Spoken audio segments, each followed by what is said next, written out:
etuninsa efe hat to folk at 10 men ababo asante Kotoko fie na yebedi komo kakra na yakọ na mami Bismarck ma yanko now Kumasi asante Kotoko mami starting say Coach James Akwasiapia coach umwa in fact coach adwuma oyama Kotoko no ewo form coach yabesra sekeka ho na boa na penkra ye no onye team no because the engineer nim say coach Akwasiapia ya ban football uwa animu pa wabo ukochi usa management member ye ko FA okra na usa executive council member Ghana Football Association and then no kasai uye coach Emma Sudan national team no coach James Akwasiapia yesrawo papa keka homa ye na Kotoko no egu Kumasi asante Kotoko egu ene he players bi ombo Kotoko he players bi no ombo Kotoko anke him say ya recommend oh coach Akwasiapia na ke I recommend player ba before so be corner na ho ka chere na say oh na player we do good oh ya man rem no mo game no na kwa due diligence na nkaja aboa na isa se sika no wanti ombeka chere wa oh player we do good oh na so ko na pinkra na makodi nko no wa convince na so aye yenya nim say na pinkra bo na fe na wo sua Coach James Akwasiapia ya be srew pa boya na Kotoko no egu ene Kotoko boya classico enra obi fra me say oni osia Coach James Akwasiapia e wo London asoy dem osia coach no e wo asoy dem wo London Kotoko bo crucial game wey IMC member or call holidays and some no e ha gini pa se ya be Kotoko ne dia ene na some ka che Akwasiapia yewura fe na nko so ka che na me time nti hwe place abokotoko Walid Fuseni Nema uti su atre ubobo unya Kotoko ne hasa ubobo ne sedie Nema na mu afi Brazil ana aba Ghana ene ekofa oba Kotoko a ball ntimi mo Kwami Poku krade me pese me kana asem Kwami Poku Where player? Kwami Poku. Kaish. Now, more the supporters. And phone nam radio to radio station to radio station. Pa chow. Sa mumro na mabwa. Na 50 Ghana, 100 Ghana. Stadium na yama say day. Stadium no ayama. Na Ashanti regional minister no ato na we ato na nkofo ato ticket ni bebre ene enim guase Kotoko player timi nyina ball so pass ball no 1-2 eno 2 players eno Kotoko a ma menya no 3 kra 3 players eno Kotoko a unse ball no omo bo aboniye hiba jaw sa boy no oba no ofibre kum Chelsea ba no oka asem bi se ono Kotoko na oba no obebo 1 year pebi no akọ supporters man tina se na mudi boy na tem man ti player na se na mudi player na tem ene mu hwe de oyama Kotoko ono na ye engine Kotoko engine hibe jaw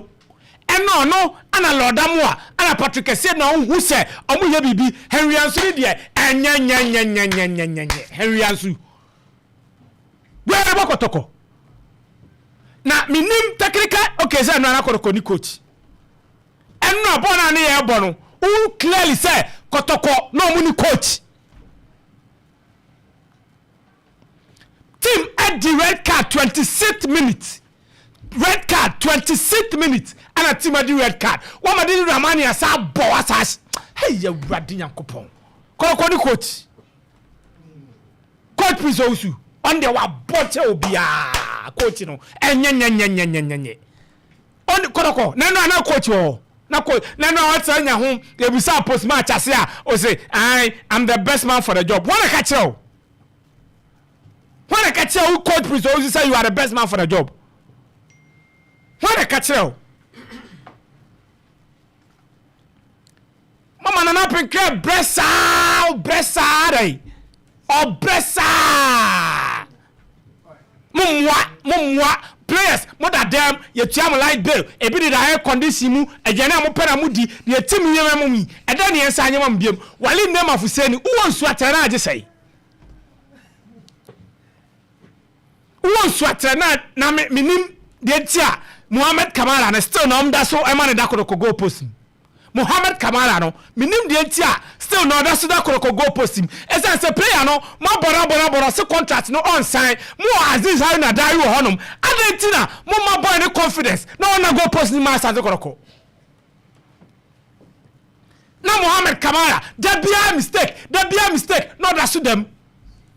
da bia Mohamed Kamara da bia mistake no da so dem minim the reason why tia omo ntimi ma Aziz Haruna dai no ayi confidence no ntimi na go no e fa ma Kotoko eno supporters ebe go stadium no ma go ma ni ma support eno ebi mu di esu ena ekofie se ye ebe Kotoko we Kotoko player yeso so e dey biem na na penkra nyama mo e dey ba dey biem ana we Kotoko players no ye ngen fama mo da bia na mo man ko fo kanse munusa eno obi hia me a Jack na penkra de e so ye ohene pa de a aga kan adwe kire no adai matna ha nipa mro nipa ba she stadium ho ma hwede mo ye sabi sem hu ana mudi ho no adai o ye play na Kotoko ro hwe na se ontimi mo a sisane mo na free club house sisane mo na free club house yesu so obi aso biem adai mo salaries do I take it to akraji 8,000 Ghana how to 4 months and then one day near 2 months ma omo hwe boy mo the team ni dia gross adai yaso muso me se kwa mpoku season end ya contract no mu twam dia ka bia mo pam no nko kwa mpoku player udi wachin wa akọ ya bobo turning crowding turning eye kwa mpoku den we player eno me se Kotoko players miensa Hubert Jau Lord Amwa Patrick Esiedu asa omuna timi bo Fradi Yankopon asane Kotoko meeting koso na me twa me details eba isi am no kasai meeting chencheche pa koso ya me ani amra Kotoko no mbegu no ya ntwe e ma mungu no coach mum ko fa coach biare biare o coach we dem yare chem now coach about post match yes I busawa o say I'm the right man for the job who told you who your right man I saw mo pamuni anopenko I was am card here tira komo jina free okra no mama Hamza a coach ne hu say Kotoko any coach we coach ya bobo 26 minutes Kotoko di red card adai mo gu ko fo ni ma sisa adai ye pewei na chairman solo dimika na we dimika na ye yamamo de mu Fradi Nyankopo asante Kotoko na penka ni de kwan so na ni de kwan so na eni de kwan so boys ne de ball no ontimi mo bia mo pam no coach no onya de na coach no onya de mo pam no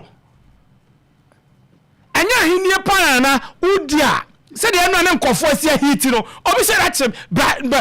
so camera simi so o so sini so a ne nsema o ka no enye ti so o kate camera no adai Kotoko mo dia we player uba insu atra oji 4 million uba ha oji say uba ne ba be tam sika kase 8,000 9,000 1,500 na Fradi Yankopon Rahim Yanko why na se de ma sia hit no